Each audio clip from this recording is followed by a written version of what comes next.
Gold trusted gold buyers. మీరు తాకట్టు పెట్టిన బంగారాన్ని విడిపించి ఈ రోజు ఉన్న మార్కెట్ ధరకు కొనబడను. అంటే 2014 నుంచి కొంచెం స్లో అయ్యారు మీరు. 2002 నుంచి ఒక్కొక్కసారి సినిమా ఒక 1 yearలో 8 movies రిలీజ్ అయినాయి. అవును.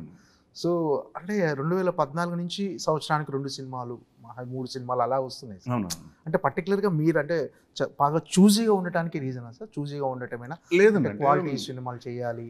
2012-13 వరకు బాగుందండి. ఐ థింక్ 15 నుంచి లడ్డు బాబు కానివ్వండి, అంటే బాగా కష్టపడిన సినిమా అండి. ఆల్మోస్ట్ ఆ లడ్డు బాబుకి 1 year వేస్తున్నాను నేను సినిమా చేయటం జరిగిందండి.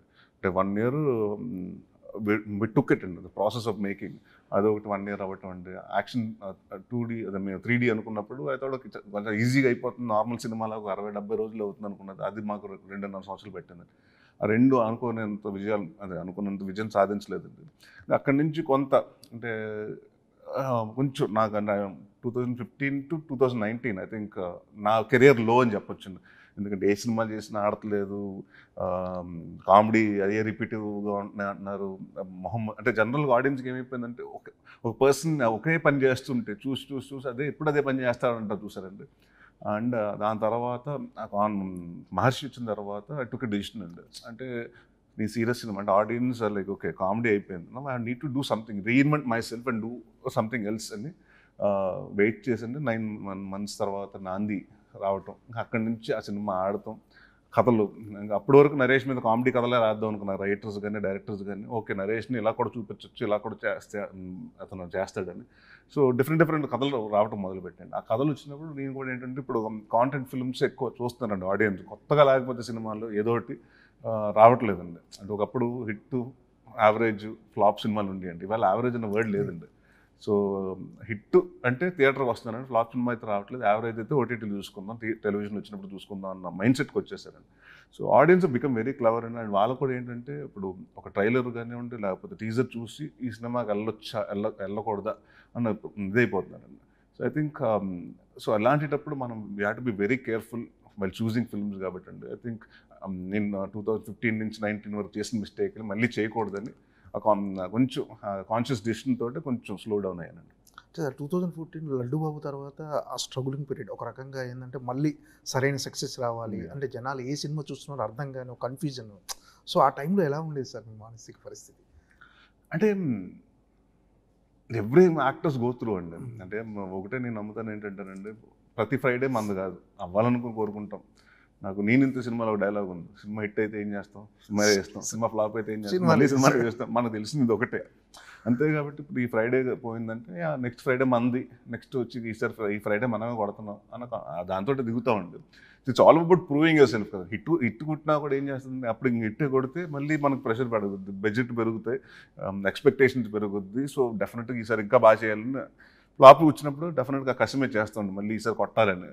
సో రెండు రకాలేనండి. But I think probably because నేను ఎక్కువ సినిమాలు చేయటం అంటే నాన్నగారు డైరెక్టర్గా నేను చూశానండి. అంటే నా కెరియర్ నేను పక్కన పెట్టుకుంటే మా నాన్నగారి మీద నాది అసలు ఇంత లైన్ ఉంటుందండి, మా ఇంత పెద్ద లైన్ ఉంటుంది.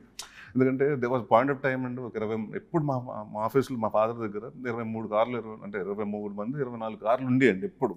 They was a point of time చాలా బాగుంది. తప్పుడు అసలు ఎవరు రాకపోవటం, నాన్నగారు ప్రొడక్షన్ చేయటం. So I think every one goes through that up and down అన్నది ఫేజ్ ఉంటుందండి ఒక లైఫ్లో. And that I think teachers you a lot.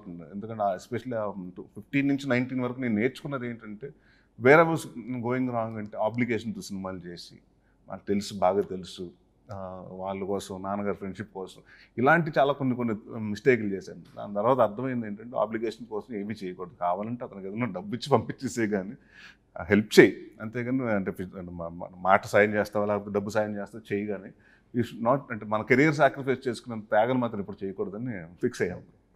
Sir అంటే నాన్నగారు మంచి పీక్స్ టైంలో ఉన్నప్పుడు నిజంగా 15 మంది ప్రొడ్యూసర్లు వెయిట్ చేసేవాళ్ళు నాన్నగారు గురించి సినిమా చేయాలి అని. దాని తర్వాత కొన్ని ఫ్లాప్లు వచ్చిన తర్వాత మళ్ళీ నాన్నగారి ఓన్ ప్రొడక్షన్ స్టార్ట్ చేయడం, అలాంటి ఫేజ్ మీ కెరీర్లో కూడా వచ్చింది అనుకుంటున్నారా?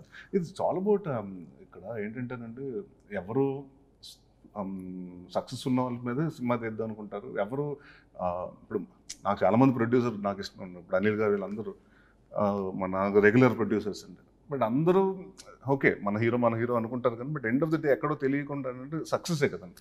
ఇప్పుడు నేను ఏదైనా ఇప్పుడు మేము ఏదో రూపాయి పెడుతున్నానంటే నాకు ఒక 90 పైసలు వచ్చిన 10 పైసలు నేను రిస్క్ చేసుకుంటాను. అంతేగాని నేను 90 పైసలు రిస్క్ చేసుకుని బిజినెస్ ఎవరు చేయరు కాబట్టి ఐ థింక్ నాన్నగారు అదే టైం అండి ఆ పాయింట్ ఆఫ్ టైంలో హిట్లు ఉన్నప్పుడు డెఫినెట్గా కొంత మన మీద బిలీవబిలిటీ ఉంటుందని డిస్ట్రిబ్యూటర్స్ కానీ ఎగ్జిబ్యూటర్స్ కానీ డైరెక్ట్ అందరికీ కొంచెం ఓకే కొనొచ్చు ఇతని మీదండి. ఫ్లాప్లు ఉన్నప్పుడు కొంత డౌట్ ఉంటుందండి, మన మార్కెట్ ఎంతవరకు ఉంటుంది, ఇతన్ని కొంటే ఎంత మిగులుతుంది అన్న చిన్న కన్ఫ్యూజన్ ఉంటుందండి. So I don't blame anyone అండి. It's all about market demand and supply కాబట్టి అండి ఇక్కడ ఐ డోంట్ బ్లేమ్ ఎనీవన్ అండి. బట్ మనం కంటిన్యూస్గా we have to be in the ఫామ్లో ఉండాలండి అంతే. మనం ప్రూవ్ చేసుకోవాలండి అంతే. ఎవ్రీ టైం ఒక హిట్ వచ్చినప్పుడు మనం అంత నెక్స్ట్ సినిమా అలా ప్రూవ్ చేసుకుంటాం, ఫ్లాప్ వచ్చినప్పుడు కూడా మనం ప్రూవ్ చేసుకుని ఈసారి హిట్ పడుతున్నామని. ఇప్పుడు అంతకునే కదా మా ఫాదర్ ఇప్పుడు చాలా బాగుందని బ్యానర్ పెడితే చాలామంది తిట్టారండి. అప్పుడు మీరే చాలా బాగుందని పేరు పెట్టేసుకుంటే మీ సినిమాకి మీరే ఆడియన్స్ చూసి చెప్పాలి కదా ప్రొడక్షన్ ఎందుకు. మా ఫాదర్ ఫ్రెండ్స్ చాలామంది అండి. ప్లస్ మా ఫాదర్ ఏం చేసేవారు, నమ్మేవారు కదండి, డిస్ట్రిబ్యూటర్స్ నమ్మేవారు కదా, ఆయనే ఓన్ రిలీజ్ చేసేవారు. వస్తే మనకి పోతే మనకి నట్టు ఉండేది. అంటే మన ఎవరికి జవాబు ఎందుకు, మళ్ళీ డిస్ట్రిబ్యూటర్స్ రేపు ఏదైనా అయితే వచ్చి మనల్ని అడుగుతారని. So he uses to take that risk అండి. సో కొన్ని వర్కౌట్ అయినాయి, కొన్ని ఆడలేదండి. సో బట్ నాకు చేయటం వల్ల చాలా బాగుంది సినిమా చేయటం వల్ల నేను ప్రొడక్షన్కి వచ్చాను, క్యాషియర్గా ఆ సినిమాకి జాయిన్ అయ్యాను. దాని తర్వాత ఆన్లైన్ ప్రొడ్యూసర్ అయ్యాను.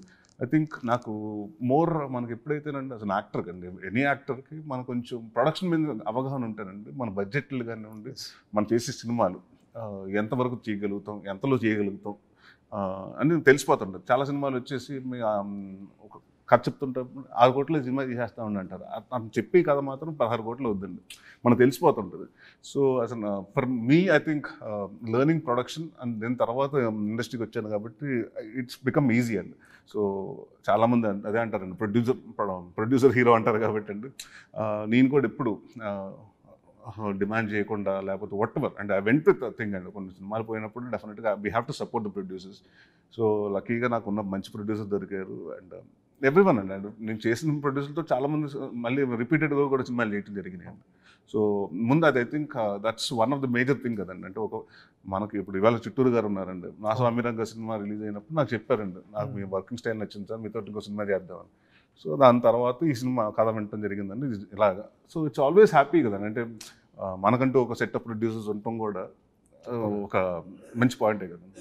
అంటే మీరు ముందుగా ఏంటంటే మినిమం గ్యారంటీ హీరో నరేష్ ఒక బ్రాండ్ ఉంది సార్. అంటే అన్ని రకాల చిత్రాలు చేయడానికి చాలామంది హీరో ఉన్నారు. కామెడీ సినిమాలు చేయటంలో నరేష్ గారు ది బెస్ట్. అంటే ఆయన సినిమాకి వెళ్తే కాసేపు నవ్వుకోవచ్చు, ఒక భరోసా ఉంటుంది ఆడియన్స్కి. సో మినిమం గ్యారంటీ హీరో అని ప్రొడ్యూసర్స్ కూడా ఉంటుంది. సో ఆ జానర్ నుంచి సడన్గా తప్పుకునేసరికి చాలామంది మిస్ అవుతున్నారు మిమ్మల్ని. లేదండి, అంటే అదే చెప్తున్నాను కదండి. ఇప్పుడు 2015 నుంచి 19 వరకు నేను చాలా కామెడీ సినిమాలే చేస్తాను, సీరియస్ సినిమాలు ఏం చేయలేదు అప్పుడు. బట్ అది కూడా ఏమైపోయిందంటేనంటే ఆడియన్స్కి ఎప్పుడు 2002 నుంచి అదే కామెడీ చేస్తాం అంటే మనకి రోజు ఒకటే ఫుడ్ తింటేనని మొహం వచ్చేస్తుంది కదండి ఎక్కడో చోటకు వచ్చేటప్పటికి. అలాగే కొంచెం వెరైటీ అనుకున్నారండి. సో నా వాంటెడ్ టు నాంది తర్వాత కొంచెం డిఫరెంట్ సినిమాలు చూస్ చేసుకుంటూ జరిగిందండి.